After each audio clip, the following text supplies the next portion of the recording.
A lot of this isn't going to make sense to you, and I'm sorry about that. I'm just gonna start at the beginning, with the house.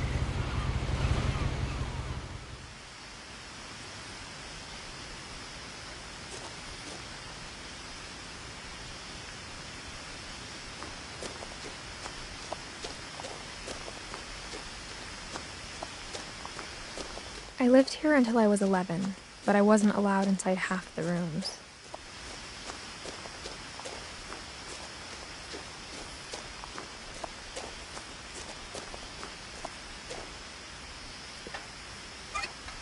Inside the mailbox were bills from 7 years ago, marked urgent, open immediately.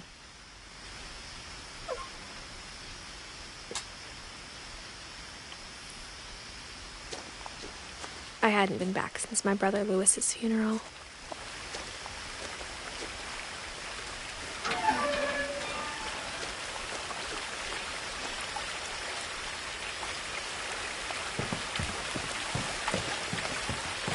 In her will, my mother left me a key but didn't tell me what it unlocked. Maybe she thought I'd know, or she thought that the mystery would be enough to bring me back.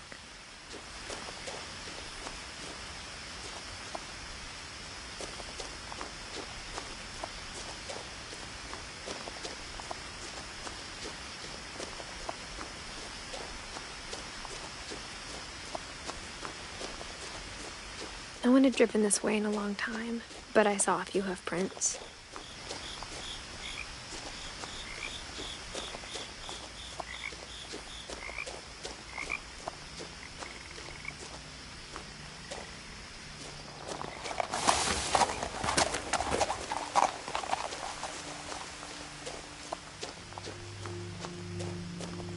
The truth is, even after I inherited the house, I never thought I'd come back to it. But now I had questions about my family that only the house knew the answers to.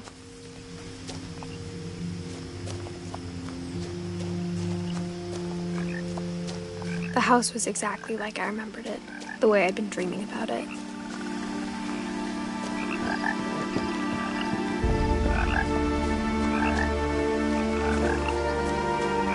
As a child, the house made me uncomfortable in a way I couldn't put into words. Now, as a 17-year-old, I knew exactly what those words were. I was afraid of the house.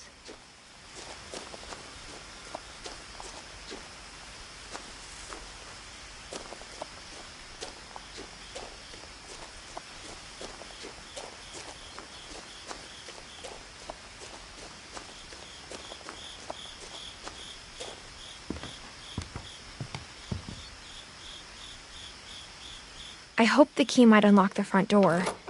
It didn't.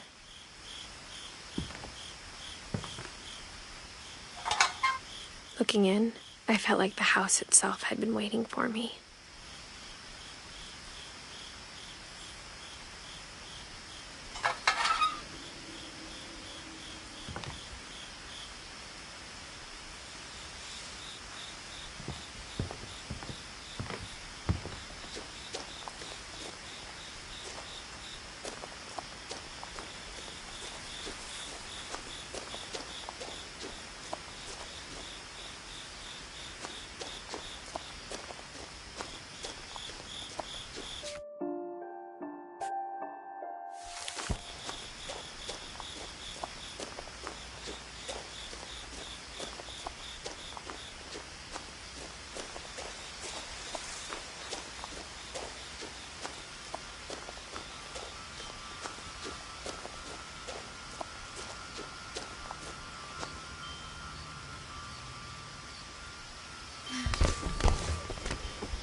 Crawling through the doggy door used to be a lot easier when I was 11.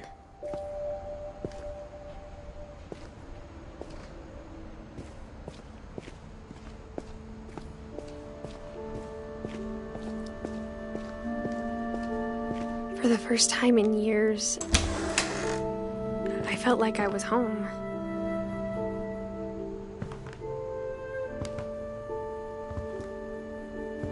But instead of a family, there were just memories of one.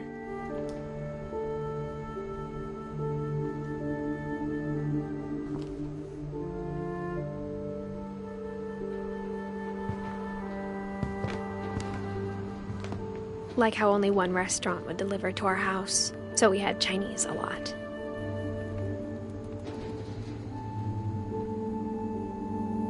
Or how after Louis started working at the cannery, we all got sick of eating salmon.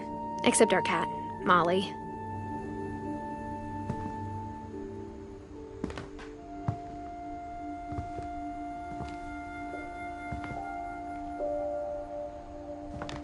Nothing in the house looked abnormal. There was just too much of it, like a smile with too many teeth. A lot of things got left behind in the whirlwind of that last night.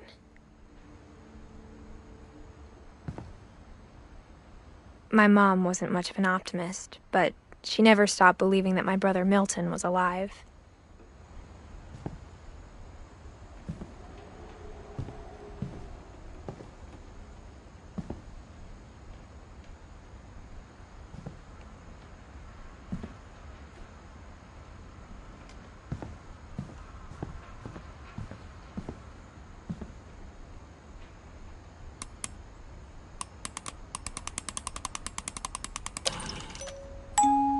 Great-Grandpa Sven built a music box for Barbara, along with the rest of the house.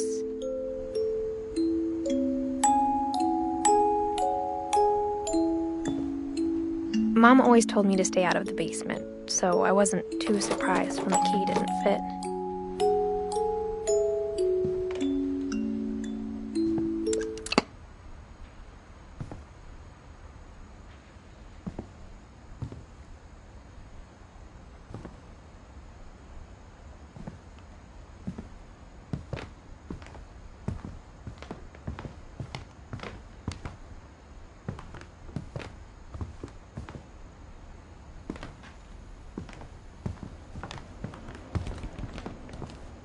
The table was still a wreck from the night we left.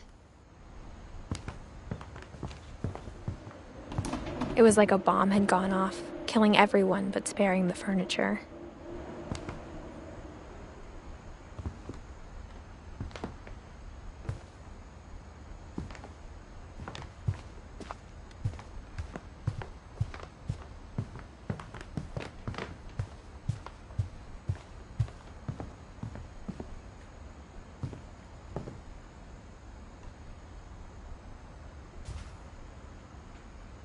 After Milton disappeared, Mom sealed up all the bedrooms. Then Edie retaliated and drilled peepholes.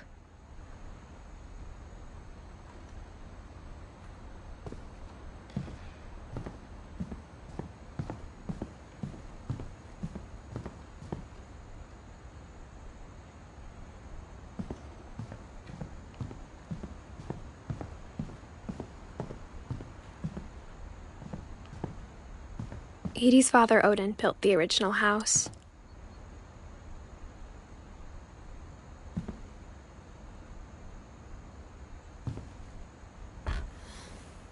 Barbara was a child star for 2 years, until America grew out of it.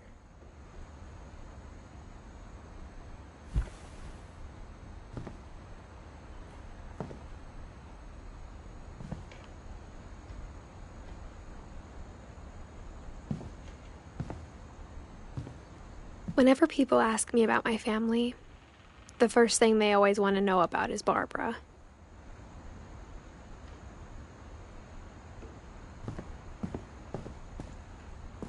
Mom must have locked the third-floor stairs on the night we left.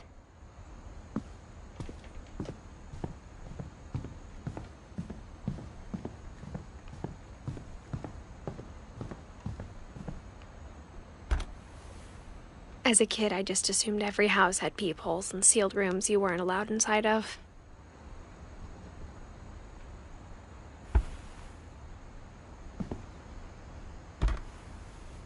My Grandpa Sam spent 7 years sharing a room with his dead brother, Calvin.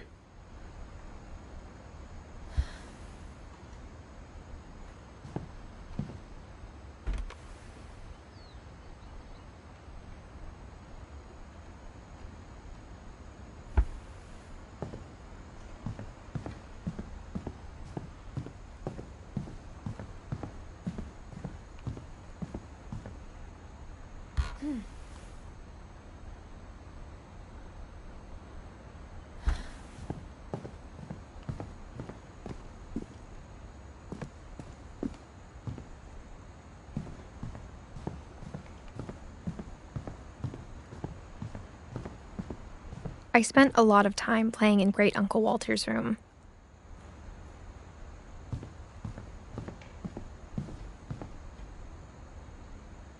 I think my mom sometimes regretted not sealing it up. Louis told me there were secret passages, but I never believed him.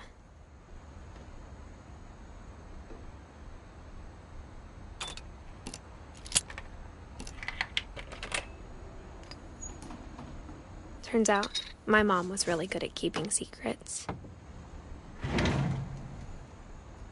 Now it was time to find out what my mom had been afraid of.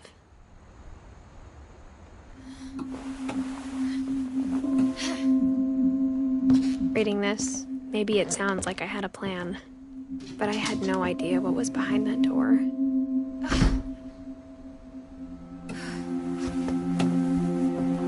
Just like I had no idea where all this was gonna lead.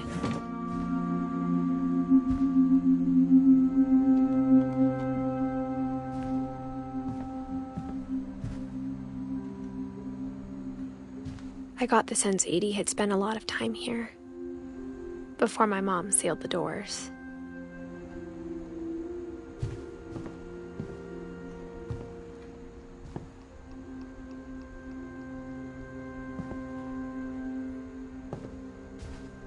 I grew up looking at Molly's room through the peephole.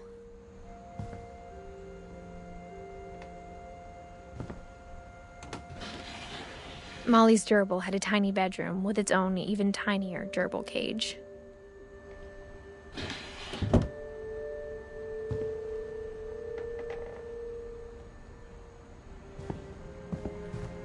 Being inside for the first time, I felt like I'd stepped behind a painting.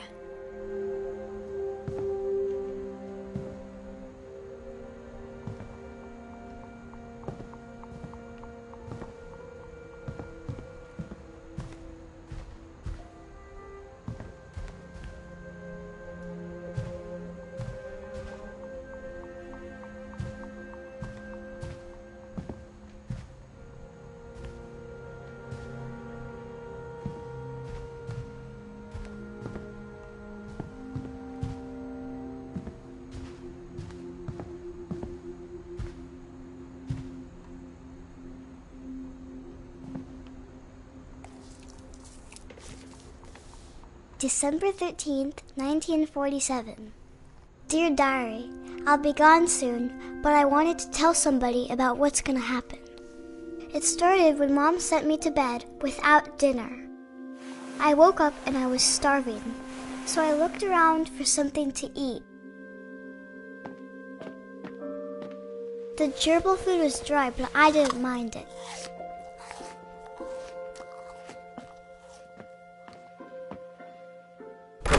Mom, can I come out now? Sweetheart, it's late. Go to sleep.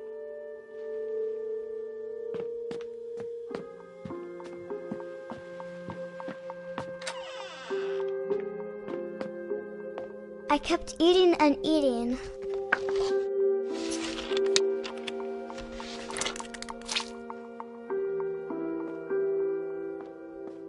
I ate a lot of things that night.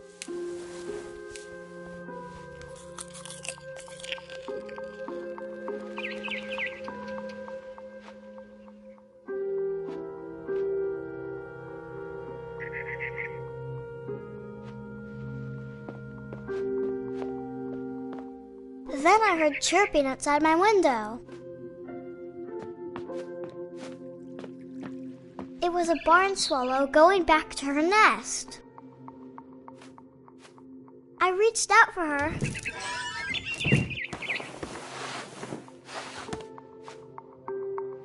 And suddenly, I was a cat.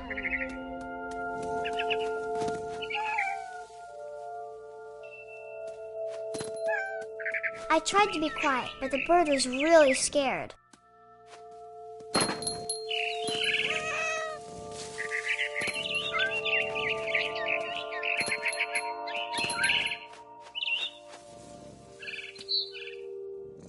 Mom and Dad didn't even look at me.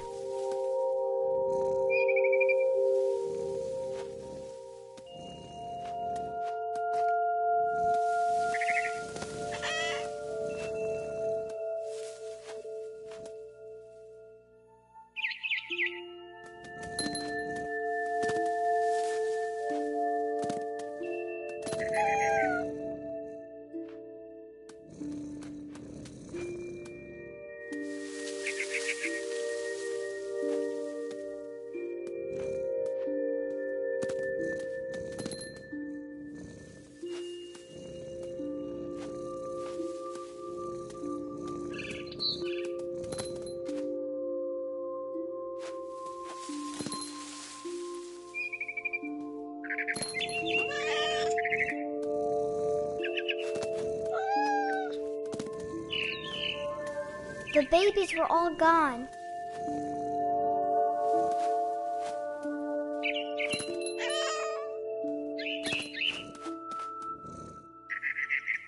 I jumped and I almost got her.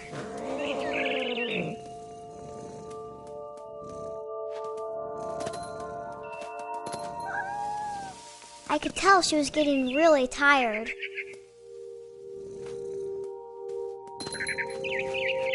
Now I was up in the big tree. I promised Dad I wouldn't climb it anymore. All I cared about was eating that mama bird.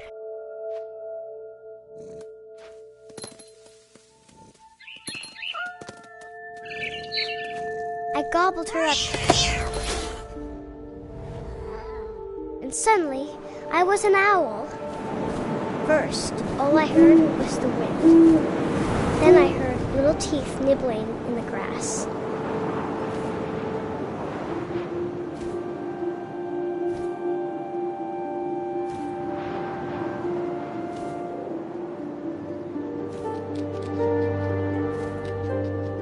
Rabbits.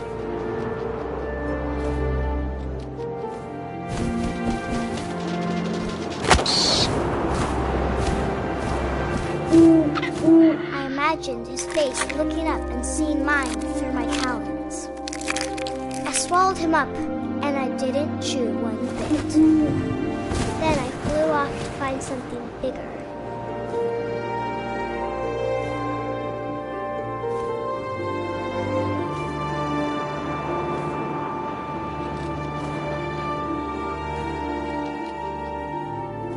A mama rabbit.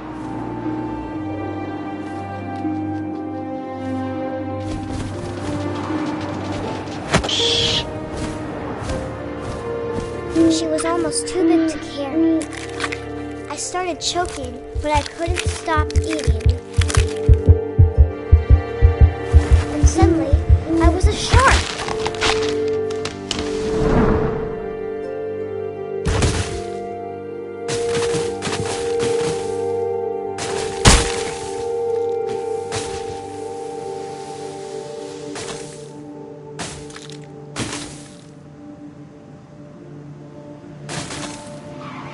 I rolled off a cliff and into the ocean. Now, I was hungrier than ever.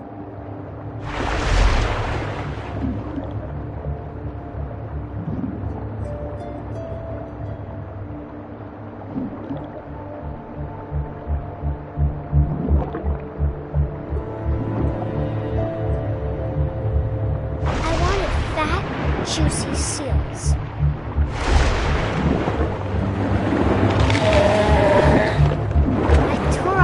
Flipper, and it tasted really good.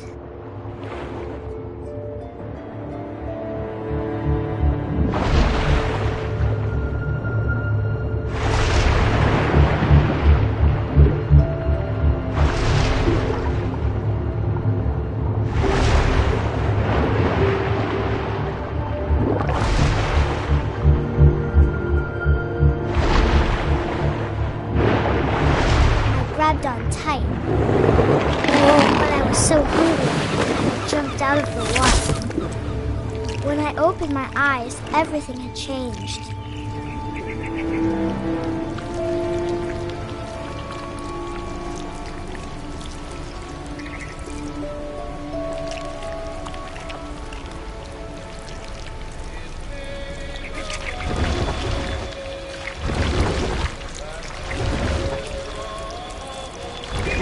I was a monster, and I smelled people everywhere.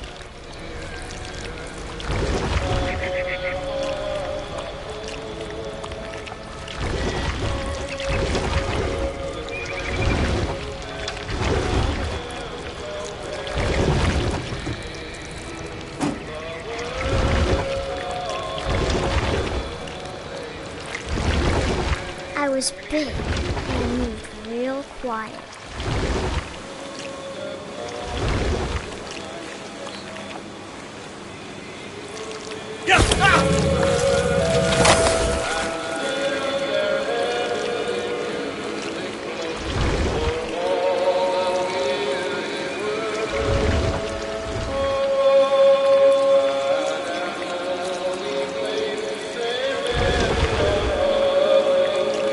wanted to stop, but also I didn't.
Passenger, I was still hungry. And across the water, I smelled something new. Something I had to have, so I swam towards it.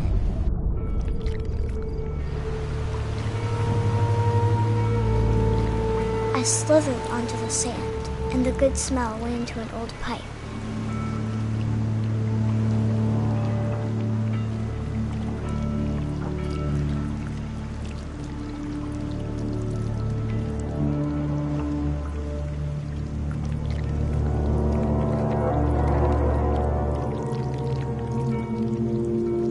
I got closer and closer.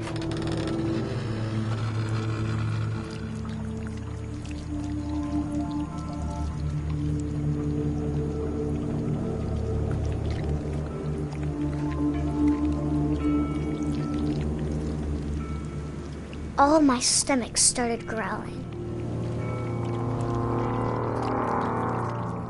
And suddenly, I was me again. I held my breath for a long time, but I couldn't hear anything. I think it's waiting for me to fall asleep. But it's not going to wait much longer. It needs to feed, and we both know I will be delicious.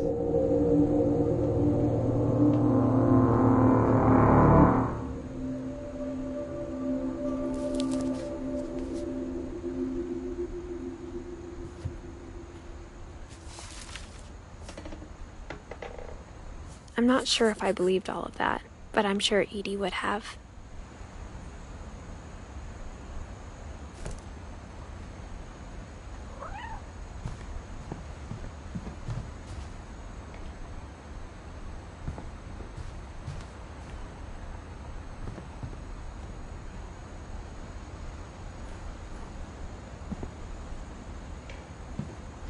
I can't describe it, but I felt like some part of Molly was still here.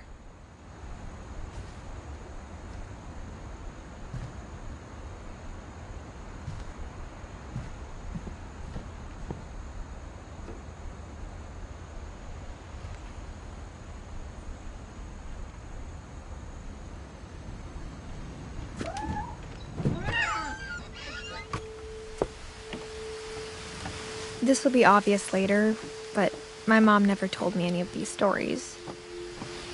Edie would have, but Mom didn't like bringing up the past. Though, when we adopted a stray kitten, she was the one who named it Molly. I spent a lot of time in Great-Grandma Edie's room. Her room was like a museum.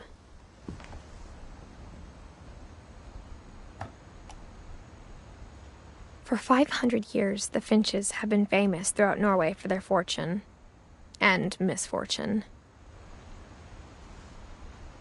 Odin Finch buries the latest victims of the family curse, his wife Ingeborg and their newborn son, Johan. On January 7th, 1937, he set sail with his family and his house, hoping to leave the curse behind.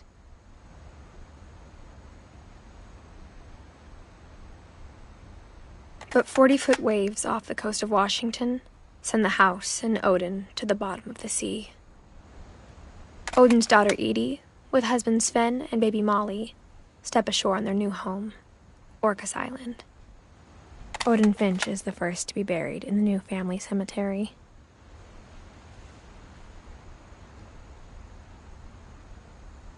His daughter Edie is already dreaming of a new Finch house.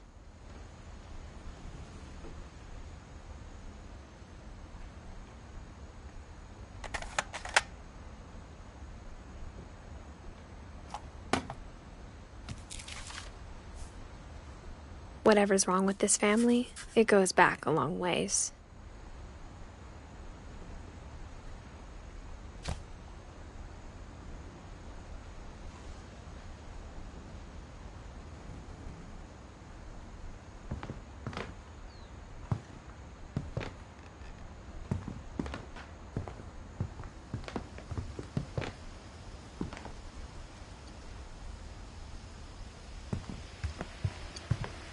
When Edie told people Sven was killed by a dragon, she could also have said he was building a dragon-shaped slide that collapsed. She could have, but she didn't.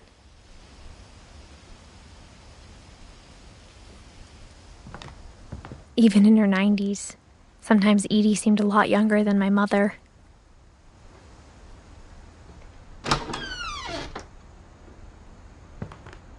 The only trace Grandpa Sam's first wife, Kay, left on the house was the pink bathroom. It was a pretty big trace.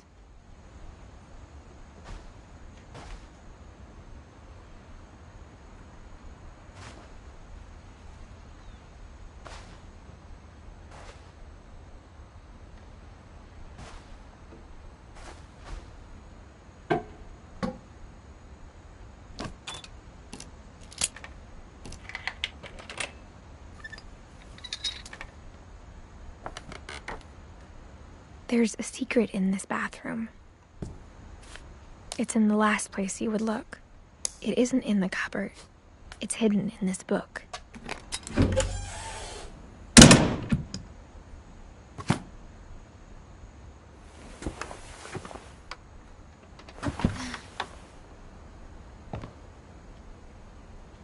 Sven gave Sam an old camera he'd refurbished. He never put it down.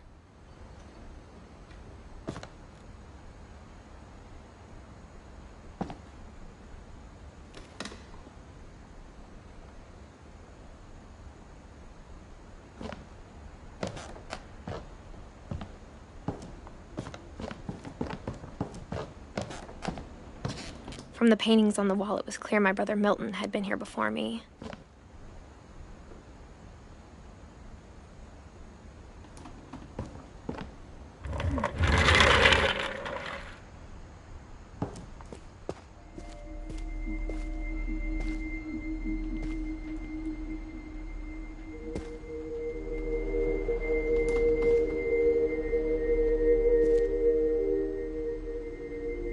I knew Grandpa Sam had a twin. And that he never talked about him.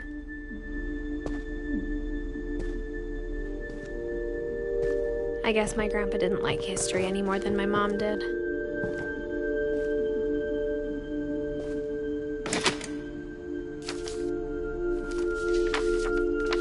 How I Want to Remember My Brother by Sam Finch. The thing I remember is that when he made up his mind, that was it.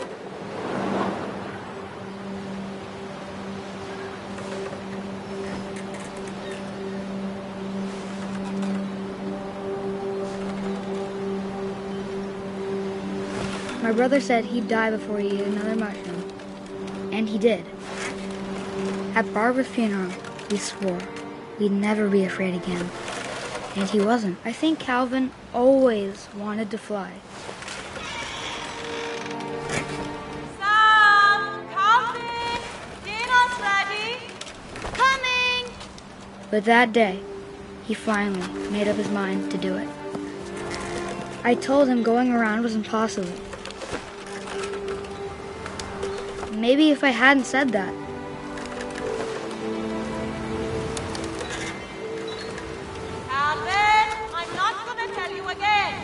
maybe if the wind hadn't picked up,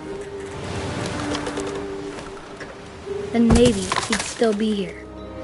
But I doubt it. I think he'd already made up his mind. That's what I want to remember about my brother.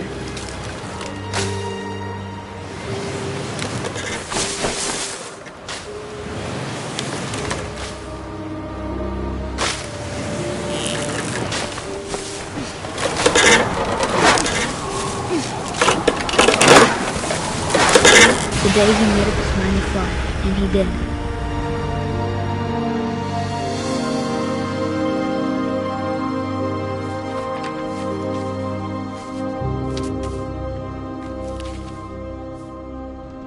Calvin's story felt strangely familiar.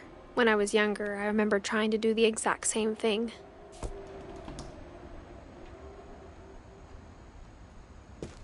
After the funeral, Edie roped off Calvin's half of the room.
The passages were a pretty tight fit. They'd obviously been built for smaller hands and bellies.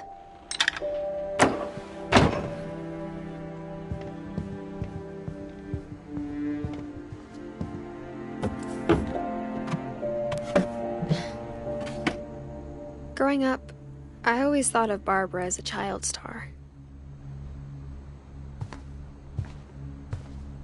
I never thought about how hard it must have been for her afterwards.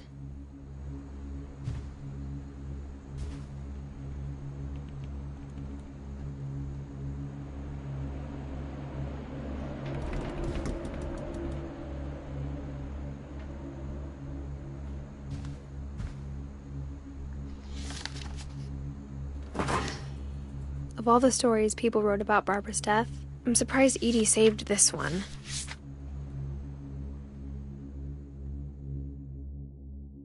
Old Jack here with another ghastly tale inspired by America's most unfortunate family. I'm calling it The Surprise Ending of Barbara Finch. As a child star, Barbara was famous for her scream. Now at 16, she was all washed up. A has-been. But in a lucky break, she'd been asked to perform her signature scream at a local convention for monster movie fans. It was just the boost her career needed. Unfortunately, her scream hadn't aged well. Getting better. I think you just need the right motivation. Her biggest fan and current boyfriend, Rick, was about to demonstrate when... Now that was a great scream. It was Barbara's father, Sven. He'd slipped into a table saw and had to be rushed to the emergency room. So Barbara got stuck babysitting her youngest brother, Walter. Her convention comeback was cancelled. Okay, I'm hearing frustration, but I'm not hearing terror. What if I tried... A gang of hoodlums in Halloween masks have been terrorizing Orcas Island tonight. Police are urging residents to... That came from the basement. You're right! Also, I loved your delivery on that. Why is your basement door locked? because my dad likes making puzzles and secret passages. There's a key hidden in the music box. The secret is to keep winding and winding until finally the key pops out. Thanks, babe. I'll be back in a sec. 20 minutes later, Rick hadn't returned. So Barbara went to look for him, right on cue. She reached for the music box. And as she wound the key, she listened for Rick, but the house was silent.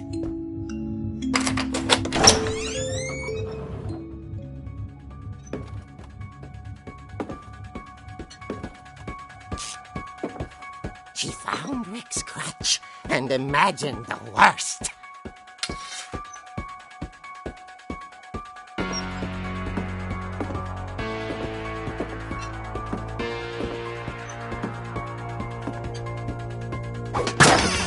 The gang's leader is the infamous Hookman killer, Dr. Carl Hamill, who impaled and then ate his family 10 years ago tonight.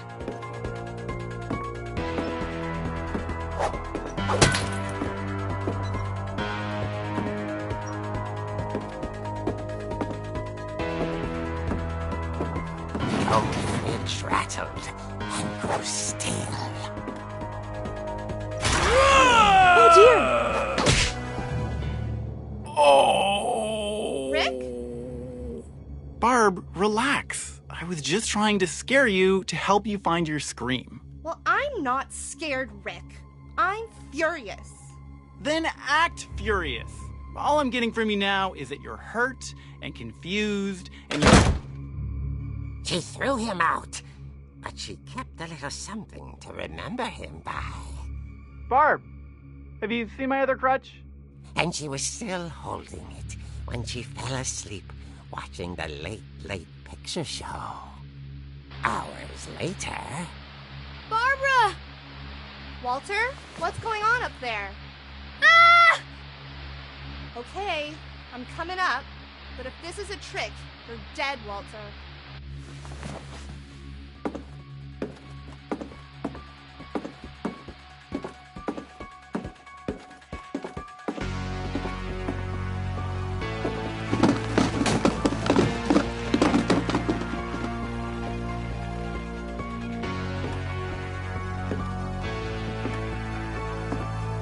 Walter had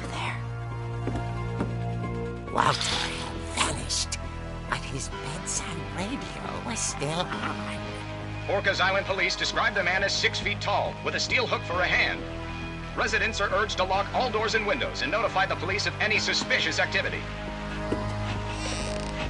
Barbara turned, saw the hook man, and was speechless. He was quite smashing.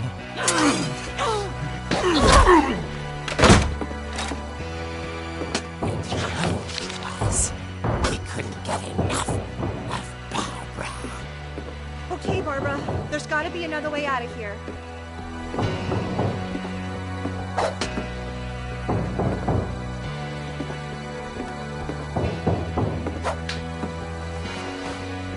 That night, she played her part beautifully.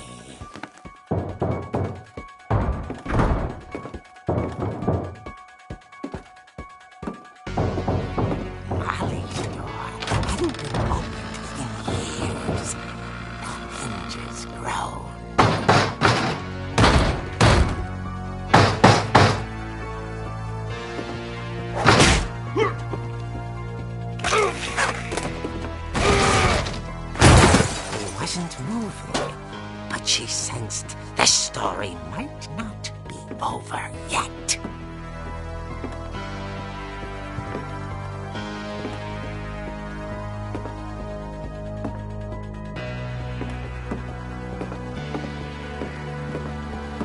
The hookman had vanished.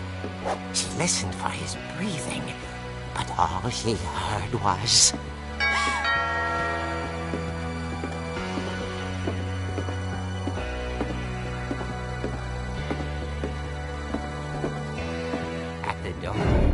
She heard whispering. coming from inside the house.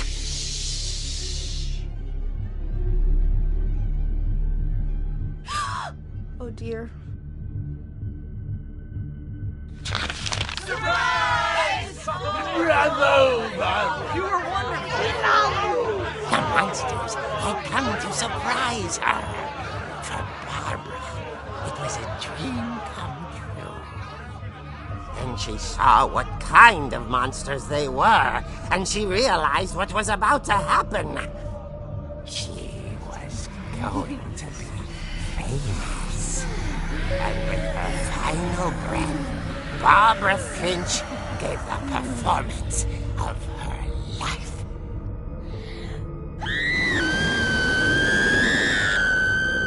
I wasn't there myself, but I hear Barbara was magnificent. Poor girl. She had a taste for stardom. But unfortunately, so did her fans. Of course, the police blamed it all on poor Rick, who disappeared the same night.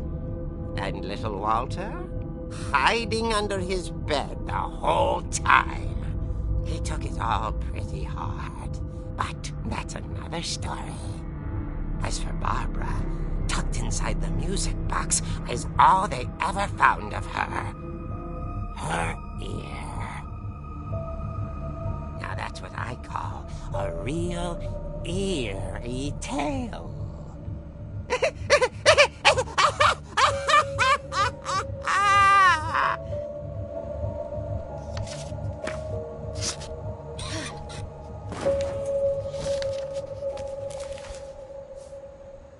Edie told me all Barbara wanted was to be remembered, as absurd as that comic was.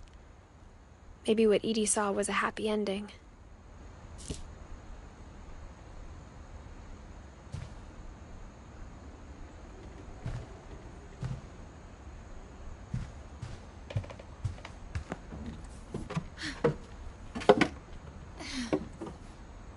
I guess now I know why Mom didn't like me playing with the music box.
I saw Edie sneak down to the basement once, carrying packages.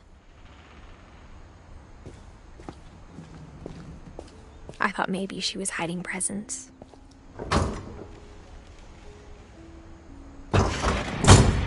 It turned out she was hiding a lot more than that.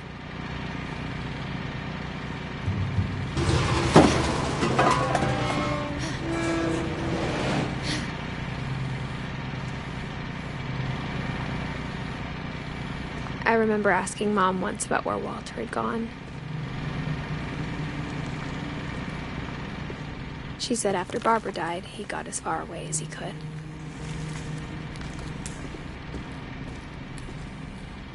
If there's a pattern in all these stories, I think it's that none of us has gotten very far.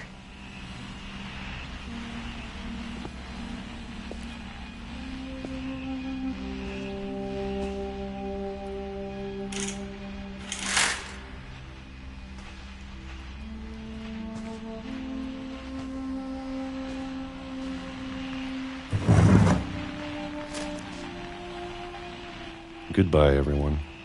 I can't believe I've been down here for 30 years. On that first day, after the shaking started, I didn't think I'd survive a week.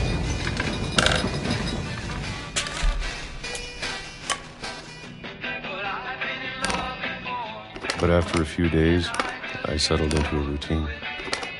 That's what kept me sane. Having a schedule, living for today. I always expected to be dead tomorrow.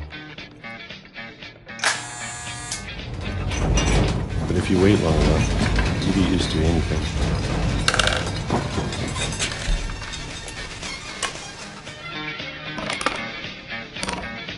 Even a monster on the other side of the door starts to feel normal. Almost friendly.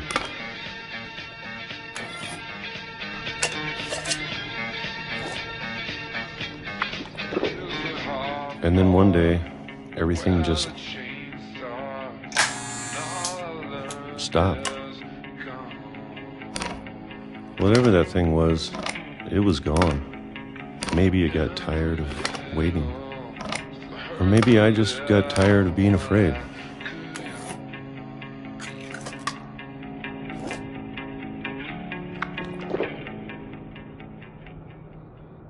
It's been a week now, the longest in 30 years. I'm done waiting. I have to leave while I still can.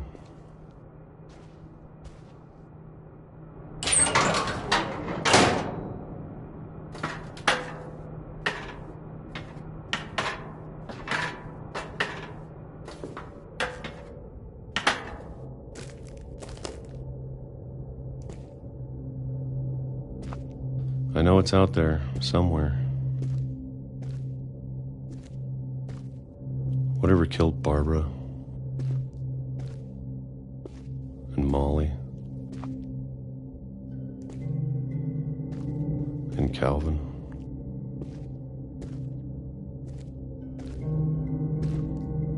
Maybe this is all a mistake. But I need to stop living the same day, even if it kills me.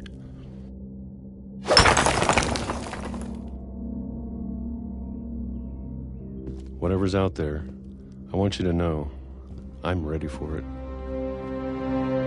I'm going to appreciate all of it, especially the food. I don't mind if I only have a year left, or a month, or a single week. I'd be happy with one new day. I can already imagine the sun on my face.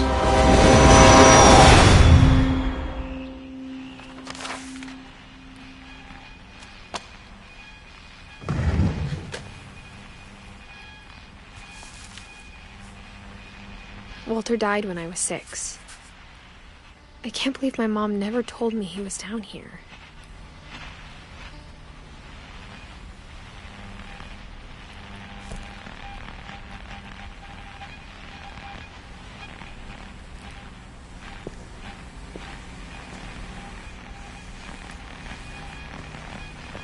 I'm sure my mom was trying to protect me.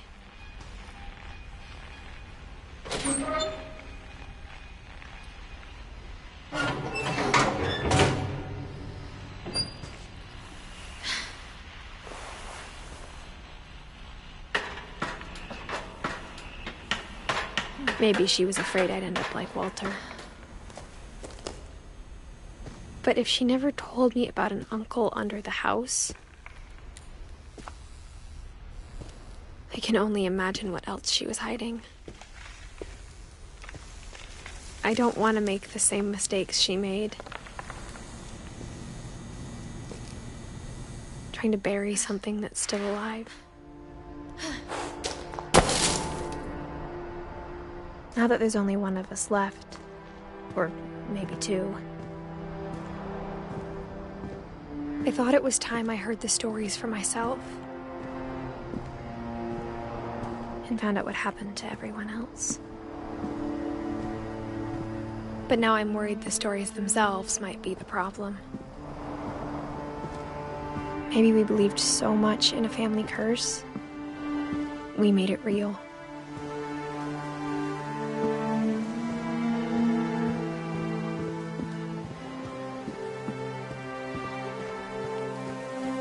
I don't know if I should even be writing this.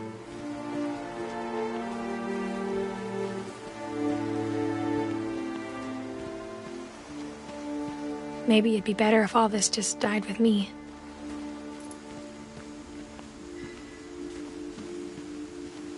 But I thought you should know about your family.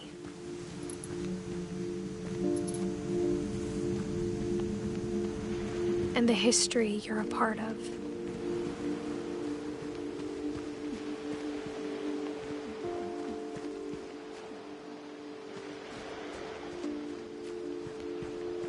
Though to be honest, I feel as lost as you probably do right now. I think the people in these stories believed them, for what that's worth.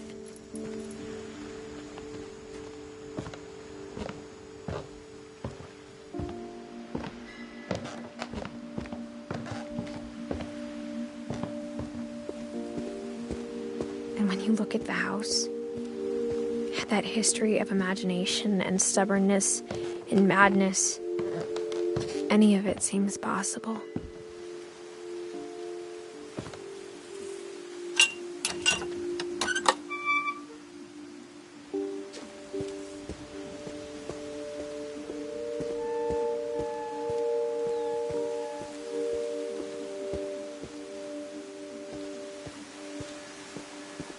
I think we've been surrounded by death for so long, we've just gotten used to it.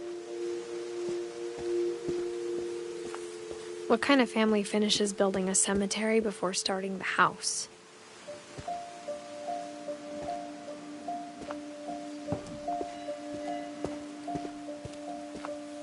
It's embarrassing for me to admit this, but the pet cemetery made me more uncomfortable than the human one. 3 of the gerbils were mine, and 2 had been my fault.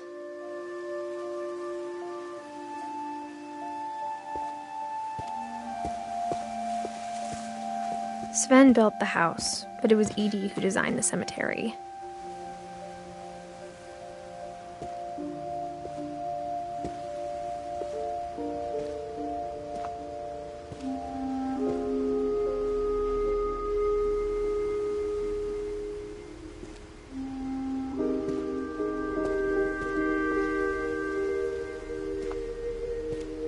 I'm sure Odin's monument had been Edie's idea.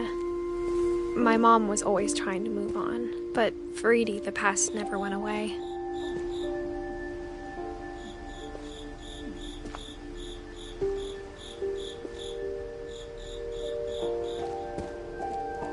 She could see it poking out of the water at low tide.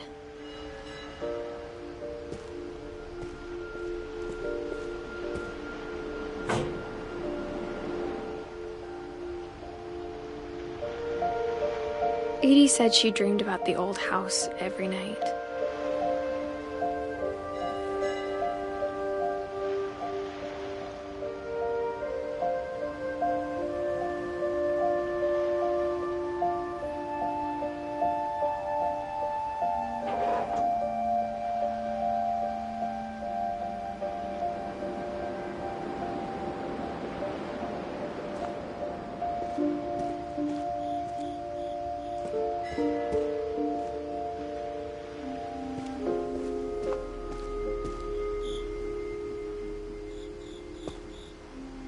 Edie's side was always easier for me to understand.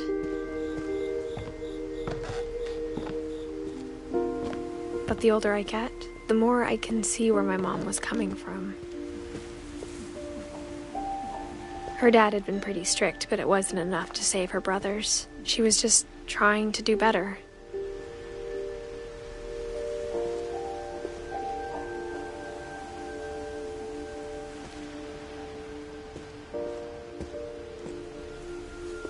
She lost 2 of her brothers, just like I did. I get why she tried so hard to protect us.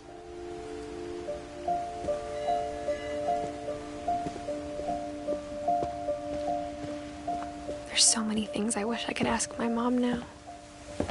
Part of me thinks this is what she wanted all along. For me to come back someday and find everything out for myself.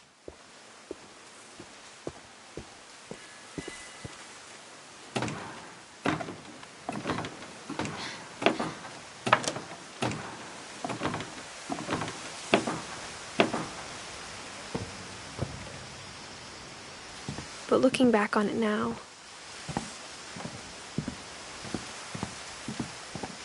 if she told me there was going to be so much climbing, I never would have come when I was 22 weeks pregnant.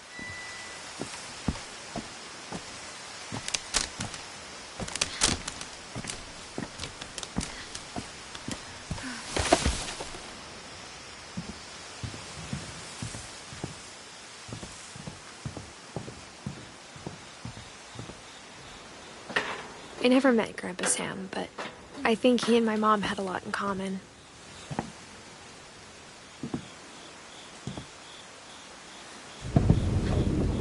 They were both pretty intense.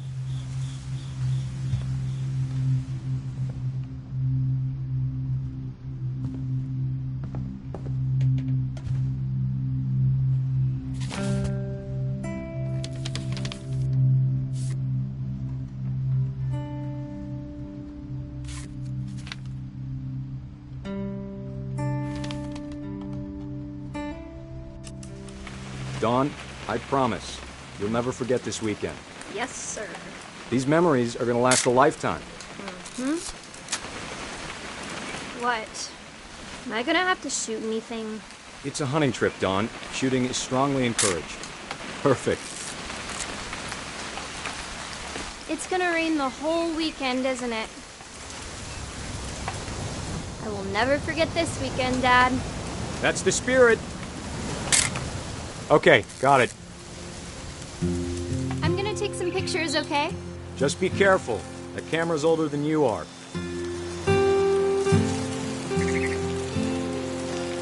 Definitely should not have drunk all that coffee.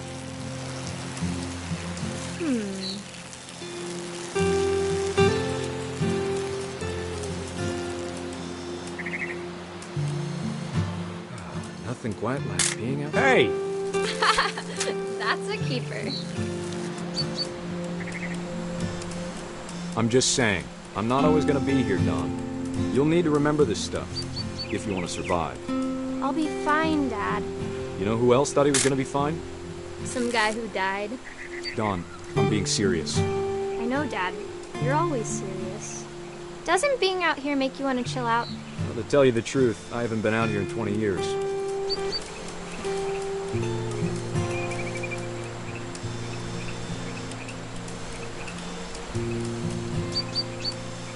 Last time I was with my brother Calvin. Man, that was a great trip. Dawn, don't you think you could find something more interesting to photograph?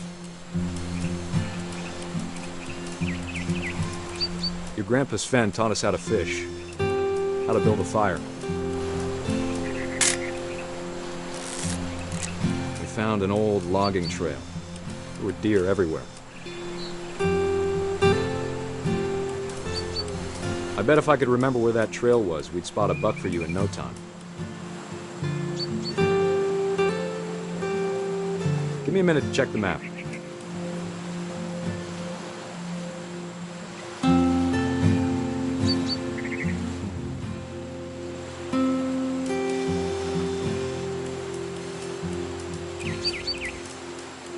Let's see.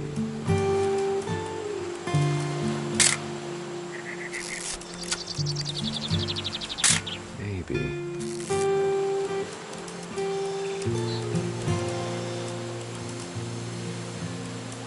Or was it?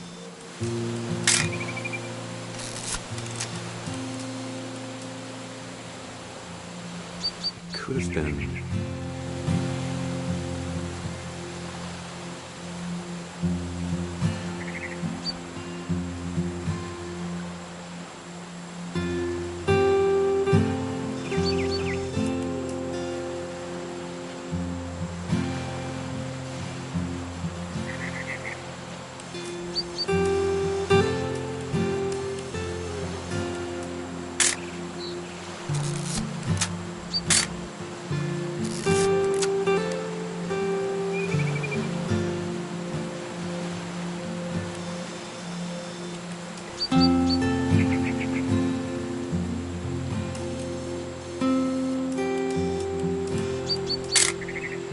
You don't need to waste any more film on me, kiddo.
Good eyes, Don. Before you take the shot, let me get a picture of you.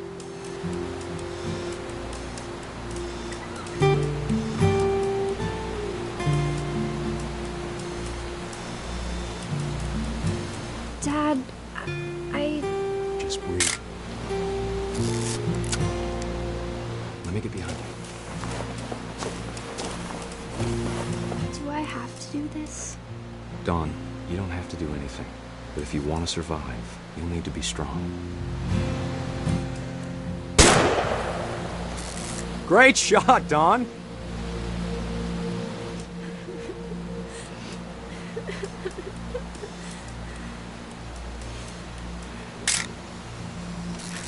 I'm proud of you, Don. Always remember that, okay?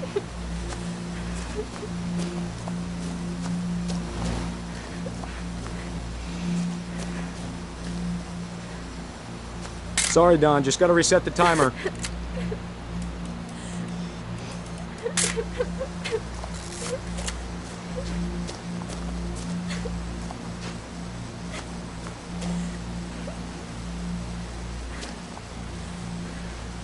Dad, it's twitching. I think That's it's totally normal, Don.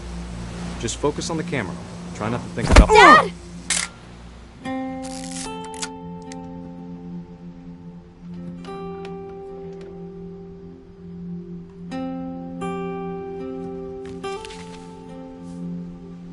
Of all these stories, that's the one I wish most that my mom had told me.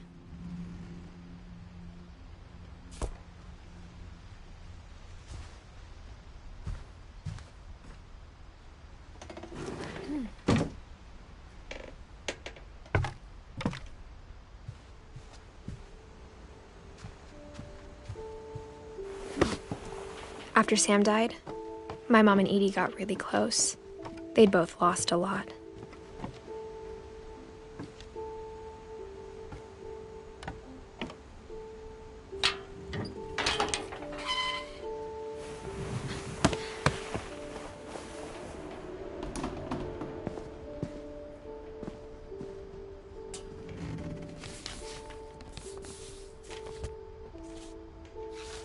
Dear Kay, do you remember the way Gregory used to laugh when he thought he was alone?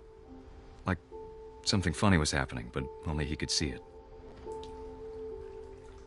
I think he saw things the rest of us don't.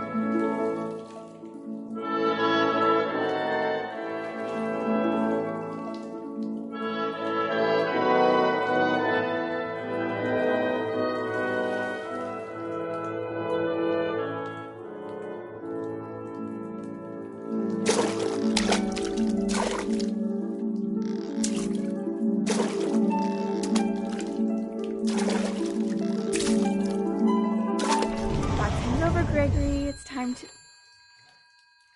Hold on, sweetie. Hello? Sam, I told you I don't want to talk right now. I wonder what he saw.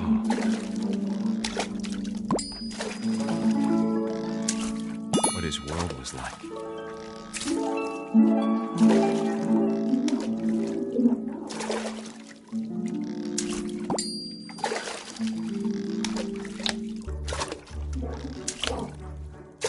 reminded me so much of Calvin. Lost in his imagination.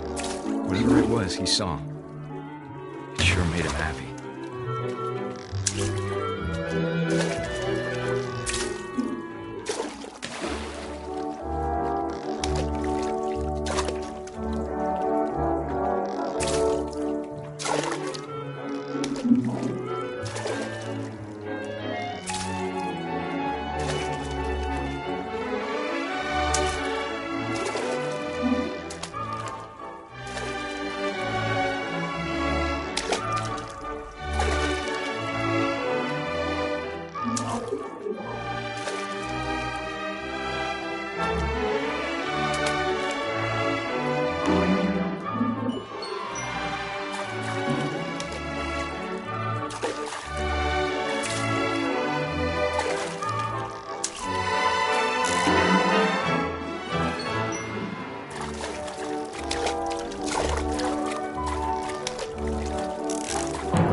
Silly it sounds.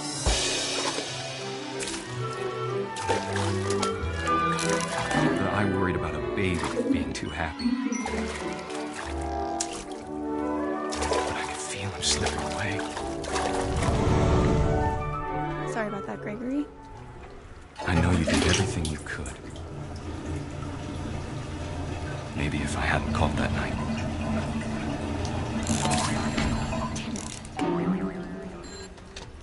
I wish he could have told us about the world he saw.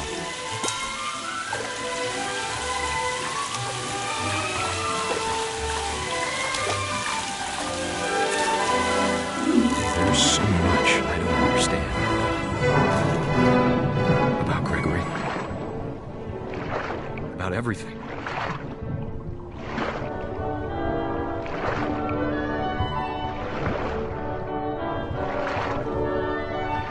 What happened wasn't your fault.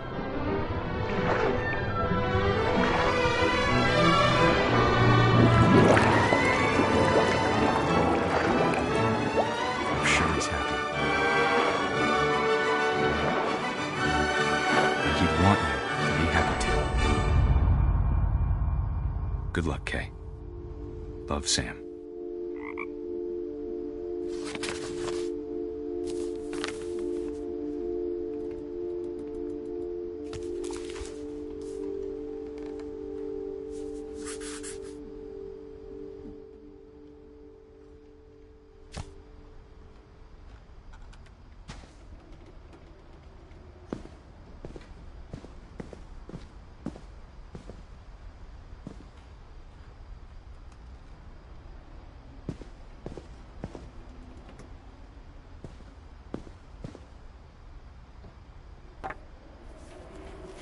A poem for Gus, who always said the wedding was a bad idea.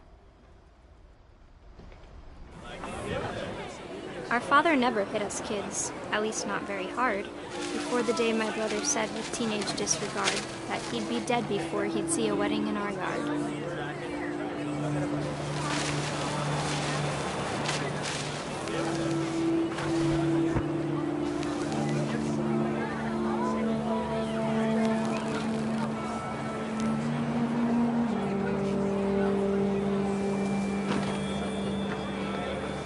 My father made him come, of course, but Gus stood far apart, just flew his kite and bottled up the storm inside his heart.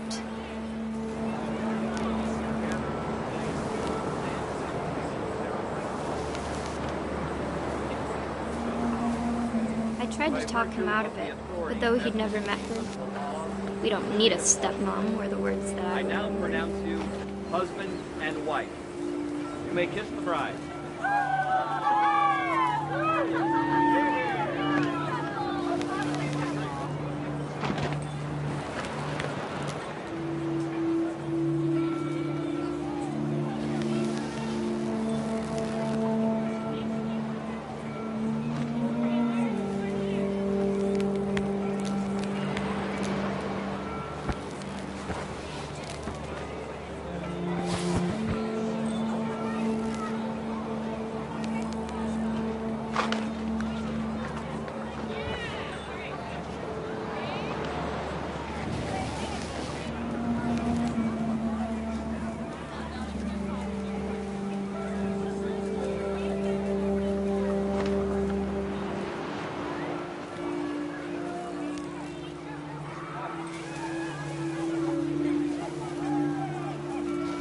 When the time for photos came, Dad ordered him to come here. But Gus declined, and as a sign held up his middle finger.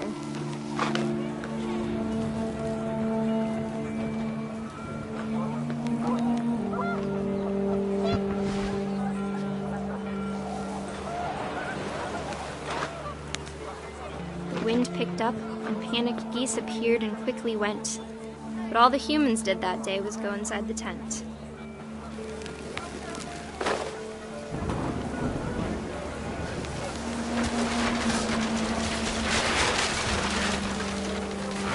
The rain came down in buckets then, but no one seemed afraid that nature might destroy the tent our dad had crudely made.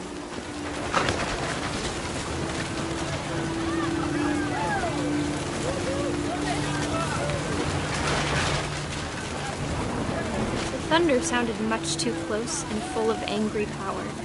But all my father said to this was, "Make the music louder."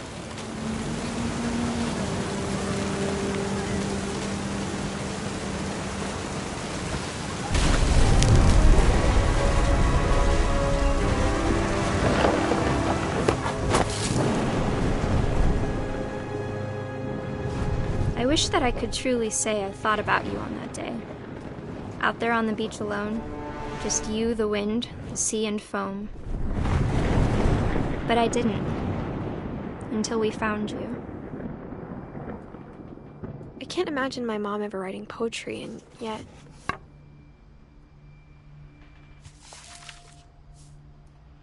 She never talked about him, but Mom told me once if I was a boy, they were going to name me Gus.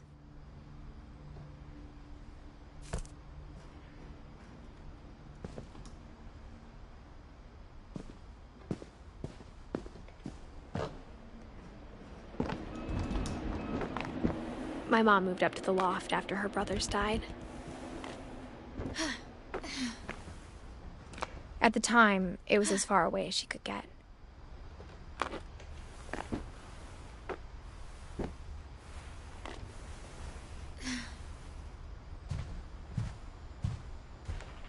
She spent a summer building houses in Calcutta, where she met my dad, Sanjay.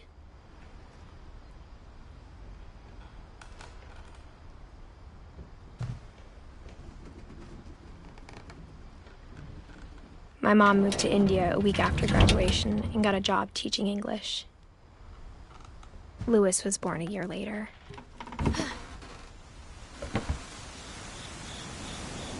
When my dad died, I don't think Mom knew where else to go. I'm sure Edie was happy to have her back. The house had to get a little bigger, but Edie was used to that.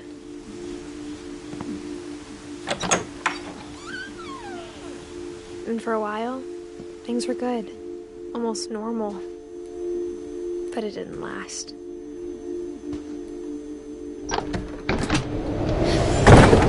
The beginning of the end was Milton's 10th birthday, when Edie gave him a castle.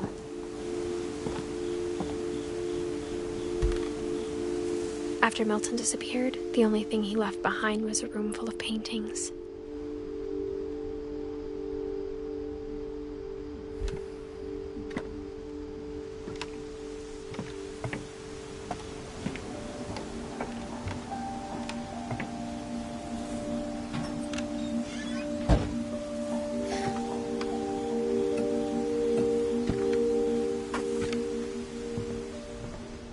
I think Edie was happy to finally have another painter in the family.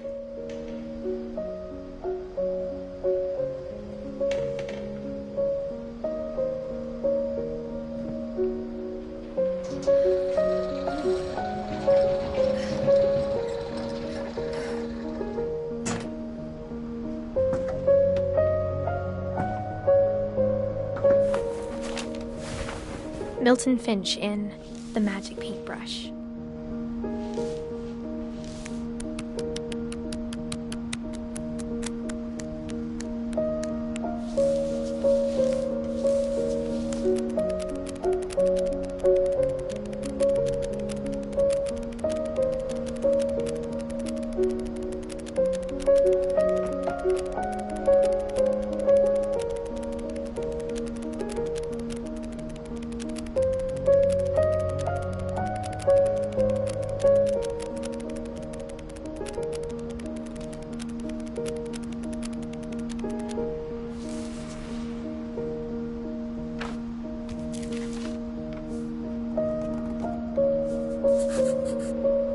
was 4 when Milton disappeared.